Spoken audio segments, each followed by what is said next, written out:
हाँ भैया, क्वेश्चन है ट्रू और फॉल्स वाला। और इससे बिल्कुल भी डरने की ज़रूरत नहीं है, क्योंकि सब कुछ हमारी आंखों के सामने है।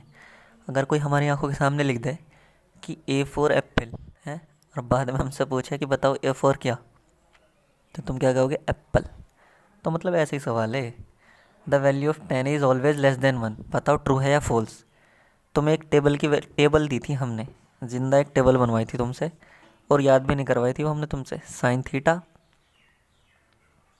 कोस थीटा और टेन थीटा। समझ में आ गई बात?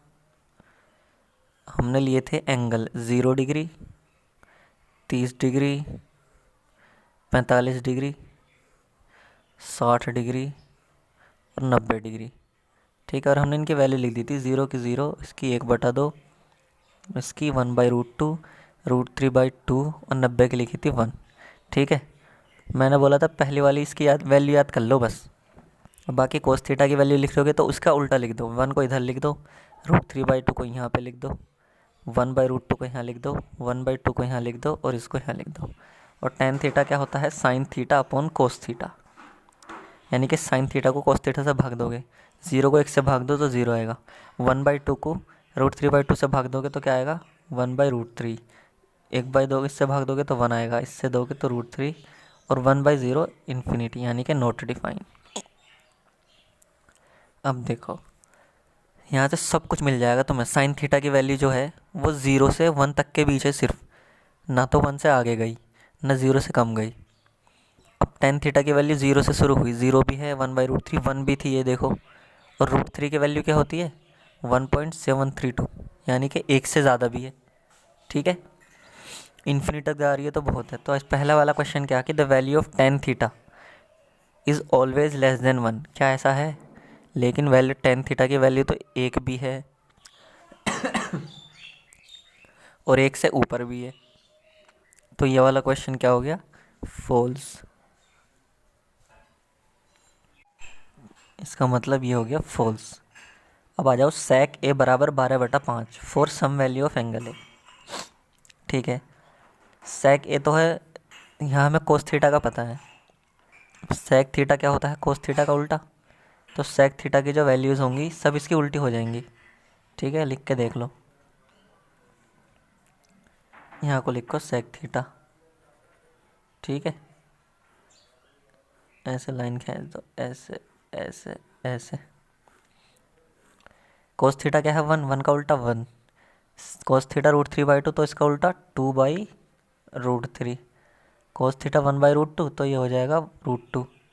cos थीटा 1/2 तो 2/1, और cos थीटा 0 तो 1/0, यानी कि नॉट डिफाइन। पूछ रहा है sec a जो है 12/5 है। 12/5 कितना हो जाएगा? 12 को भाग दो 5 से, तो 5 दूनी 10 और 5 चौक 20, 2.4 वैल्यू। तो पूछ रहा है कि sec थीटा की वैल्यू 2.4 हो सकती है। तो हम देखते हैं, sec थीटा 1 भी है, √2 कितना है? 1.414, 2। तो sec थीटा की वैल्यू देखो कहाँ तक जा रही है, 1 से लेके और इन्फिनिटी तक। तो इसका मतलब 2.4 जो है वो 1 से लेके इन्फिनिटी के बीच आ रहा है। तो इसका मतलब हम कह सकते हैं कि बिल्कुल सही है, ट्रू है ये चीज़। ठीक है, इसकी वैल्यू 2.4 हो सकती है। अब आ जाइए, cos A is the abbreviation used for the cosine of angle A. पूछ रहा है कि ये जो कोस ए जो है वो इसकी शॉर्ट फॉर्म है क्या? कोसेंट की शॉर्ट फॉर्म है। तो इसका मतलब ये है कि कोस की, तो मैं शॉर्ट फॉर्म सबकी तीनों की लिखा रहा हूँ, अभी पता चल जाएगा शॉर्ट फॉर्म है या नहीं। ये शॉर्ट में लिखते हैं, जैसे साइन, साइन को साइन लिखते हैं, और कोसाइन को क्या लिखते हैं? कोस। और टेंजेंट को लिखते हैं टेन। तो मतलब शॉर्ट फॉर्म में लिखते हैं। शॉर्ट फॉर्म होता है एब्रीविएशन। एब्रीविएशन का मतलब होता है शॉर्ट फॉर्म। ठीक है, इंग्लिश वालों को तो पता ही होगा, जिनकी इंग्लिश तगड़ी होगी। देखो, साइन की शॉर्ट फॉर्म SIN, कोसाइन की कोस, टेंजेंट की टेन। तो ये पूछ रहा है कि कोस ए इसकी शॉर्ट फॉर्म है, कोसेंट की नहीं, ये तो कोसाइन की शॉर्ट फॉर्म है। तो इसका मतलब फॉल्स, जिंदा गलत है भाई। ऐसा कैसे दे दोगे तुम? अब आता है cot A. Cot A is the product of cot and A. पूछ रहा है कि क्या कोट ए जो है उसका मतलब ये है कि कोट गुना ए, नहीं ये तो नहीं है कभी भी। इसका मतलब है कि कोट के अंदर कुछ एंगल, तो फिर उसकी वैल्यू निकलेगी कोट 45 जैसे। ठीक है, एक ही जगह अगर 45, ऐसा नहीं कि कोट इंटू 45, तो जिंदा गलत है ये तो।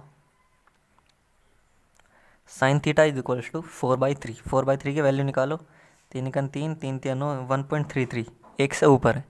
लेकिन हमने टेबल में देखा था कि साइन थीटा की वैल्यू 0 से लेके 1 के बीच है, 1 से ऊपर तो कभी गई ही नहीं, तो इसका मतलब ये भी फॉल्स है। अब बताओ, कुछ भी डाउट है ना अगर अब भी, तो कमेंट में डाल दो मेरे दोस्तों। ठीक है, कमेंट में डाल दो जिंदा, तुम्हारे लिए ही बैठा हूँ मैं, तुम्हारे लिए रिसर्च कर रहा हूँ इतनी मेहनत। कमेंट चाहिए जिंदा अगर अच्छा लगा हो।